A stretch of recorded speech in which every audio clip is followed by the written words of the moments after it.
Moin Whisky-Fans, willkommen bei den Malt Mariners und heute bin ich in Schweden zu Gast bei der High Coast Distillery und ich bin auf dem High Coast Whisky Festival zu Gast und jetzt zeige ich euch ein bisschen, was hier abgeht und wir schauen mal, was es alles an leckerem Whisky zu trinken gibt.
They were sorting a lot of timber on the river, and there was a lot of sawmills. So from here down to the coastline was 80 steam sawmills. And the sawmill was located on this premises, was specialized doing wooden parts for boxes for export to England. And in Swedish it's called låda, and in English it's called box. So they changed name for the company to Box Limited. And the sawmill was burnt down in 1895, and then they built the power station and kept the name Box because the area was called Box. If you look at old maps, it's called Box, where we stand. And that's, they stopped producing electricity in 1924, and in the 90s there was an artist looking for a studio or gallery to have, and he found this and did a lot of renovation and then kept the name Box Power Station. So when they started making whiskey in the same building, like 15 years later, they kept the name Box. So Box Distillery and Box Whiskey. And we kept that until 2018 when we changed name to High Coast. So Box is a small area around here. High Coast is a big area around here. So. When the Scott would say they have like about 2% angel share, do you know what your average is? Yes. The thing is, if you go to a Scottish distillery, they say 2% angel share. Yeah. I haven't met any distillery in Scotland that actually have 2%. But the tax corridor is 2%, so even if they have 1 to 1.5%, they always say 2%. But as you know, in Scotland it's a bit colder in average. So for big barrels, 200 litre barrels, we have an average for 2.55% annual loss. But for small cask at 40 litres, we are between 4 and 4.5% annual loss. Yeah. But there's much shorter maturation time on those.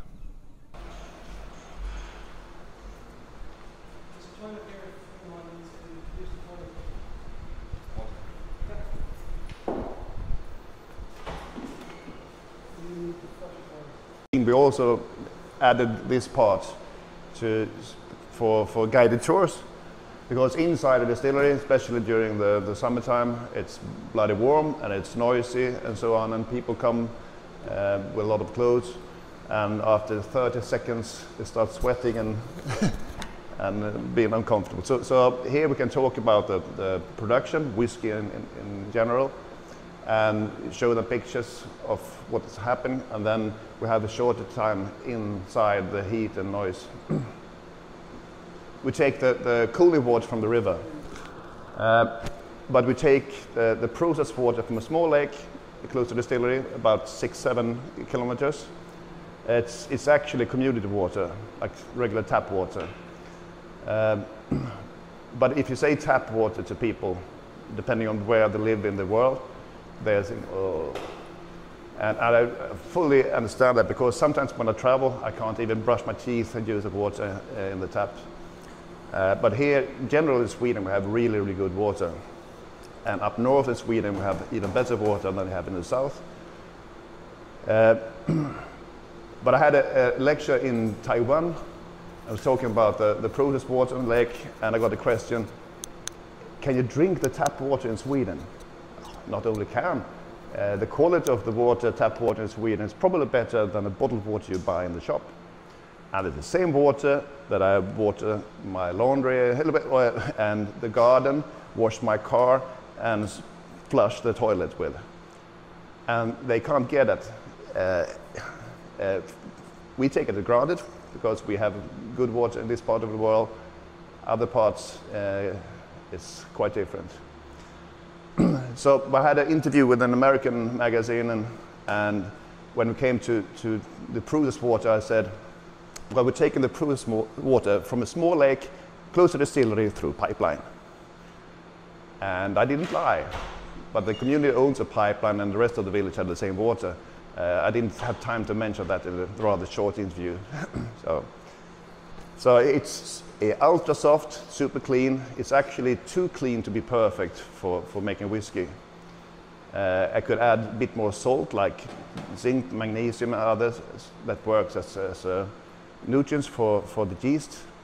But if I have to choose between a too clean water and the awful water with the chloride and stuff, I take this one every day in the week. Sorry? The whiskey isn't not so healthy. because the magnesium is lacking. Yeah, you need to eat something else. You can't just drink whiskey. No.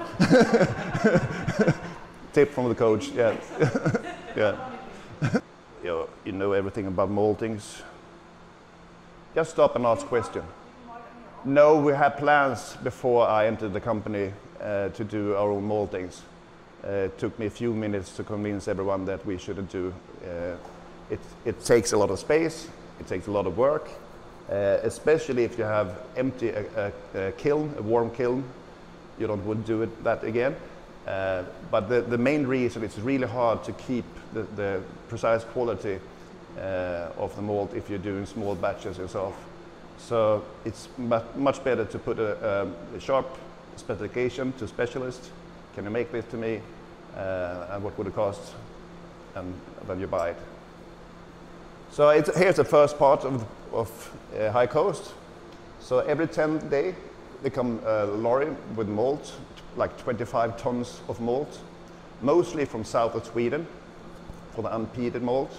So we're using a Pilsen malt, and up to our 4 silos. And 2 times a day we weigh in 1.25 tons of malt, crush it to grist, and then doing the mashing. And then we're looking for the mixing temperature between water and crushed barley should be between 64 and 64.5 degrees Celsius. So we started with 5,000 liters of water and 1.25 tons of malt. Stir around 3 times, really slowly, gentle, and let it sit and work. So the enzymes in the malt will convert the starch to fermentable sugars. And we start draining off the sweet liquid. And before the surface enters the malt layer, we start spraying on second water, 2,000 liters of 78 degrees Celsius. And this warmer water will help to dissolve and pick up all the sugars in the mash tun. So we have converted all starch to sugar, and we have removed almost every sugar in there, but we have still some. So we put a third water, 5,000 liters again, but that liquid isn't sweet enough to ferment. So put it back in the water tank and use it as first water for the next batch. They make the same almost everywhere. So, and we cool it down to 20 degrees Celsius before entering one of our 7 washbacks. Adding yeast. It takes about 48 hours for the yeast to convert all the sugars to alcohol and carbon dioxide. But we let it rest for, in average, 82.5 hours. We don't get any more alcohol, but we get more flavors, more citrus flavors, lime character, and so on. And we also had a calmer wash with less carbon dioxide. That would either start a lot of foam in the pot still. And we don't use anti-foam anywhere in the production. So like 82.5 hours is perfect. Yeah, sure. The Clearwort is a bit more Japanese style of making it. If you see normal production in the old distilleries in Scotland, they keep stirring the rakes in the mash tun. It goes quicker, but you get the cloudy worts. Get totally different flavor profiles. So if you're gentle, so when we start draining off the sweet wort, the whole bed works as a filter. So the liquid that goes through the whole bed comes out, it's jello, it's sweet, but it's not cloudy. But the first part, it's just for a small part of this bed, the filter, so it's cloudy. So we recirculate the liquid until it's clear and it comes out. And that gives us a bit more fruity flavors. So a bit more Japanese style of making whiskey. And every washback is divided into 2 pot stills. So we have 2 pairs of stills. And the fun thing is I got different flavors from the first part, or the bottom part and the upper part. So we change the filling order every time to get as equal flavors as possible. And something is quite unique from our stills or washbacks. We have cooling jackets. So inside here it's always 22 degrees Celsius, summer and winter. But every washback has a cooling jacket, so we can adjust the temperature during fermentation. But when we empty one for distillation, we leave about 160 liters in the bottom. That's mostly yeast. We have some alcohol there as well, but it's a lot of yeast. So if we don't take the bottom part for distillation, we get a cleaner distillation, cleaner flavors. But we have a really bad yield compared to if we have used everything in the washbacks. So it's all about flavors, not yield or economics. I don't like money at all. Oh, sorry. We also have 2 pairs of low wines and faint receivers. So we always have one ready for peated recipe or unpeated recipe. So in the beginning, we changed recipe every 4 weeks, doing unpeated and next month peated and so on. So it's just easy. We just turn a few valves and when we can start making new recipes. So we have 3 basic recipes: normal unpeated, peated recipe, and organic unpeated.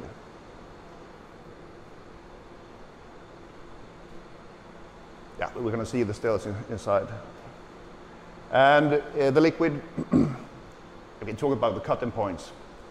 For the first distillation, we take everything and we stop distillation when the spirit has an alcohol just above 1% ABV. Then it's mainly just water in the still. For the second distillation, we divided the 4 shots, goes by the clock.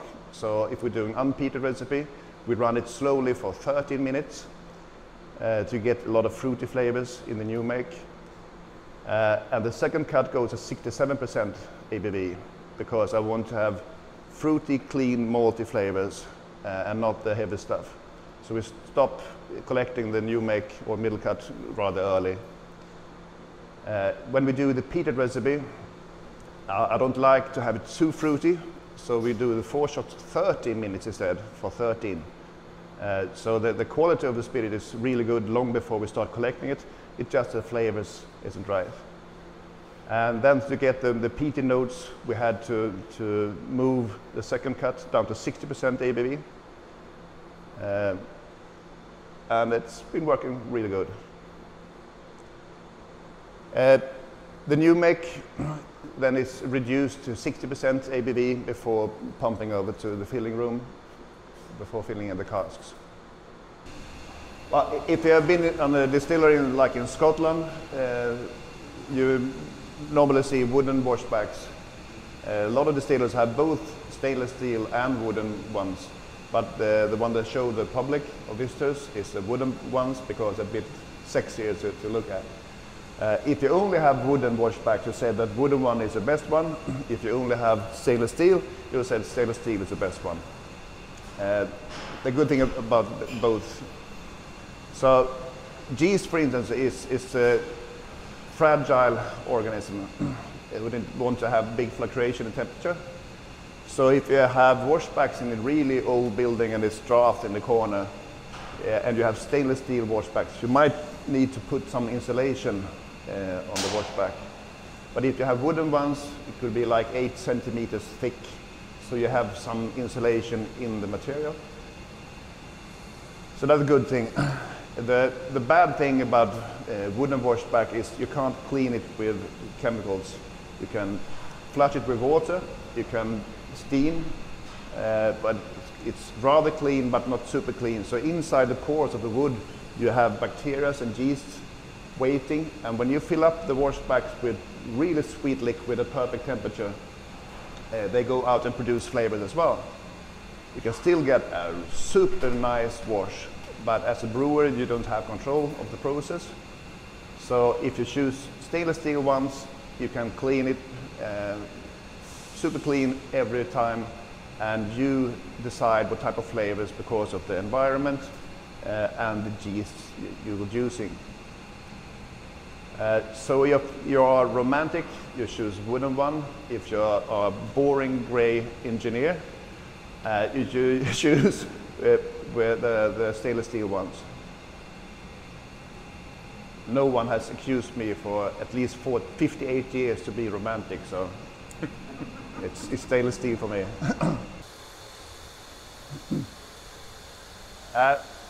You probably see that even if a lot of malt whiskey distillers have pot stills, they're all different sizes and different shapes. Those looks quite similar to Kilchoman from Islay, because the same designing engineer who made those, so ours are slightly bigger than Kilchoman. So this is the original part from 2010, and these are the mirror image ones from 2018. classical onion shape for the wash still, and the spirit still have a boiling ball. You knew the reason why they have these difference in shapes?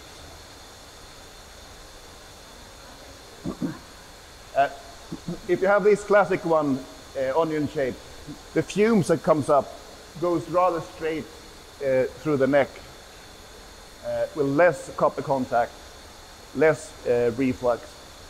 But if you somehow disturb the flue, either if you have like a small, what do you call it,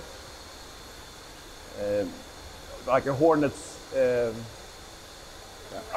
you know what I mean. Right. It's called a lamp shape. Or you do a boiling ball like this.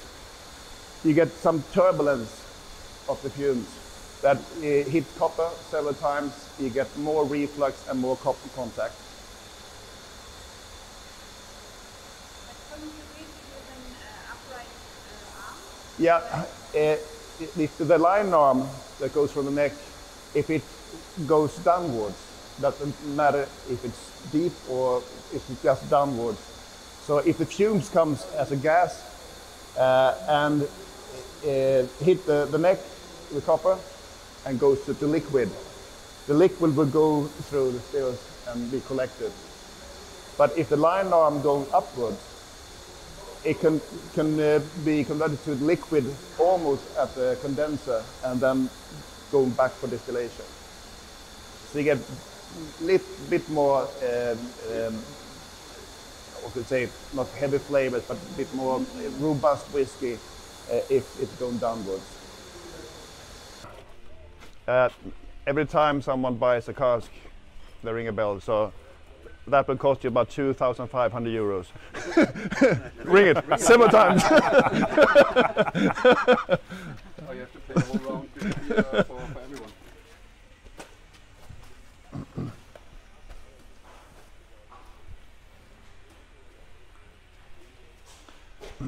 So after reducing the strength of a new make to 60% ABV, it's pumped over here. So we can have about 6,000 liters unpeated new make and 6,000 liters peated new make at 60%. And from the beginning, we start filling the cask. Of the first few months was at full strength, about 72%. Then in May 2011, we reduced the strength to 63%. And then I noticed a huge difference in quality of the whiskey after a few years from different filling strength. So we reduced every cask down to 60%. And then we realized that smaller casks with shorter maturation time gains with even lower filling strength. So every cask up to 100 liters is filled with 56% ABV, a bigger cask at 60%. Now we only buy brand new American oak cask that had been seasoned with sherry for 1 or 3 times. And then there's no risk at all for those off notes like sulfur and rubber and vinegar and stuff. And it's less woody. American oak is less woody than Spanish oak. It's more aromatic than American oak, but I like the flavors more from American oak than from Spanish oak or European oak. So does the sherry makers. Sorry? Same for the sherry makers. Yes. What I heard from sherry cask producers or sherry bodegas, the only reason they used European oak is because of the whiskey business are asking for European oak. You get more color from from the European oak.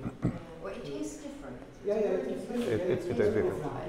And you said you also use Bulgarian oak and What? Swedish oak? Yeah, we have a lot of different species. So Swedish oak, American oak. We have earlier bought a lot of Hungarian oak. European oak is much harder and harsher. I'm surprised. How does Bulgarian oak and Swedish oak differ from American oak? The Swedish oak is less aromatic and gives a dry spiciness and a lot of nutmeg. The other European oak species are more aromatic, but it gives you a lot of clove. If you have like Quercus petrea in Latin, grown in France, you get a lot of clove, if the same species grown in Hungary, you get clove, but you get some sweetness as well, like honey in it. If you take the Asian oak, you get like cedar wood. If you get the American oak, you get a lot of vanilla and coconut, and it's more cinnamon and cardamom in the spices. So it's normally it's quite easy to pick what type of oak has been used in the whiskey. Okay, thank you. But most of the casks we're using are fresh bourbon. Okay. And we buy a lot of cherry. Buffalo Trace? What's your favorite? Buffalo Trace and Heaven Hill are my favorites. Okay. Didn't see many Jim Beam casks. We have Jim Beam, Wild Turkey, and so on. But I really try to only buy unrinsed barrels, because a lot of American distillers, when they empty the whiskey for bottling, they have maybe 4 or 5 liters of whiskey or bourbon inside the oak.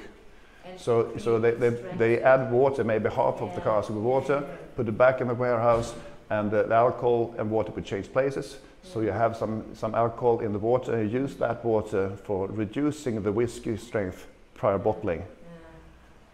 Those casks isn't as fun as just empty, unrinsed barrels. So I want to be guaranteed to have unrinsed barrels. Should we take a look at the bottling line? Yep.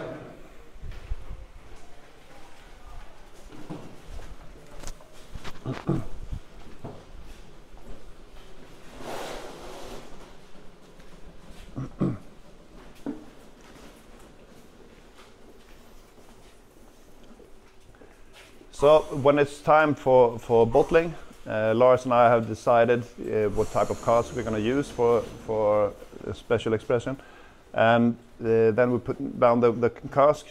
If it is in the winter time and the whiskey is bloody cold, we put them in another room for maybe up to a week to raise the temperature, because I do not want to empty cask if it's colder than 16 degrees Celsius. So we empty the whiskey in here, and the first strainer remove the big charcoal, and then it's pumped through another stainless steel strain to get the cold dust, and to one of our vats here, and then we let it stay for a couple of days. We reduce the ABV to bottling strength, and then pump it to the bottling line.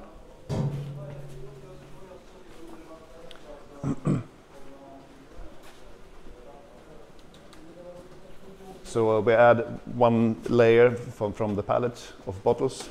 It goes through here, turns upside down, and rinse with clean air, and then fill to the right level. Put the stopper in, and a capsule, and the labels, and then to the packaging room. So one guy operates the whole line here.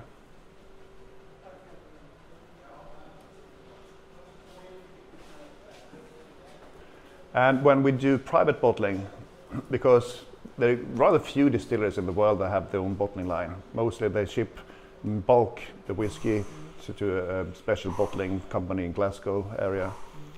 And if they have their own bottling line, they might have maybe 5, 6, up to 10 different bottlings to do a year. Since we're selling so much private cars, we do about 1,000 unique bottlings every year.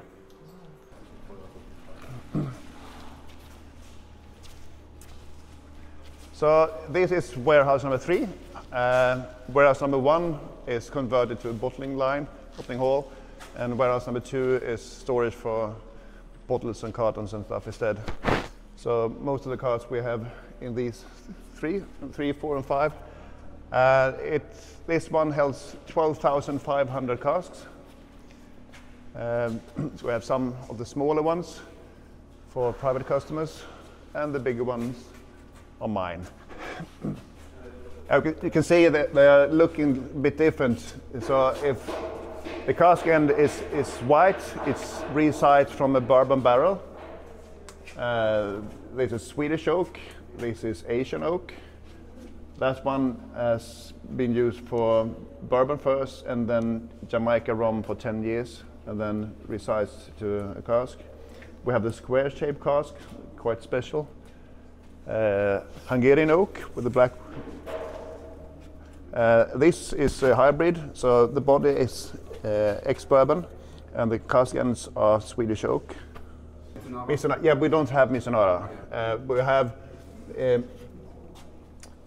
Quercus mongolica is Asian oak grown in southeast of Asia.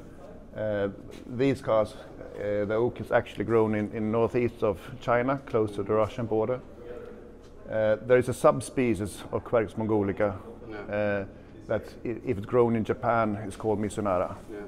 But I hear it a lot that they only use like the bottom or the tops, and they then say it's a Misonara finish. Yeah, the thing is about Misonara oak, it's really hard to work with because if you take American oak, you have it's like watertight in all directions. European oak is almost watertight in all directions, so you need to have different technique when you cut the staves from the log.